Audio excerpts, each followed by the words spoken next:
এমন না তুমি বিছানায় হুতি আসমানের মুই তাকাই তাকাই হা হুতাশ করিবে, জীবনে পরিশ্রমও করতে না, চেষ্টাও করতে না, আবার জীবনে তুমি সফলতাও চাইবে। কি ভাইয়া সফলতা কি জসিমের লটারি? কেন যে রাস্তায় গেলা মাইকলা বেড়া তুমি 10 টাকা দিয়ে একটা লটারি কিনলে আর 40 লক্ষ টাকা জিতিবাস আলাদিনের চেরাগ নিয়ে নিলে? না ভাইয়া, অত সোজা না জীবন। জীবন বহুত কষ্টের। বেলা বিস্কুট খাই খাই যে বেলা বিস্কুট কোম্পানির মালিক হয়েছে, বিড়ি বেচতে বেচতে যে সিগারেটের কোম্পানির মালিক হয়েছে, হেতেরে যাই জিগাও যে জীবন কত কঠিন। পরিশ্রম ছাড়া সফলতা মিলে না। সিরা ফ্যান পরি হেলিকপ্টারে চলবে স্বপ্ন দেখো। স্বপ্ন কখনো ছোট দেখিও না, স্বপ্ন বড় দেখো। আবার অত বড়ও দেখিও না যাতে তোমার স্বপ্ন দোষ হয়ে যায়। ভাইয়া লিমিটের ভিতরে পরিশ্রমটা জায়গা মতো করো, তাহলে সফলতা সুনিশ্চিত।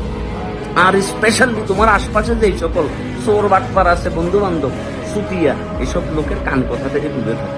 তুমি যখনই কোনো কাজ করতে যাবে দেখবে এক ধরনের ফেরস্তা আসি হাজির হচ্ছে, কি করতেছো?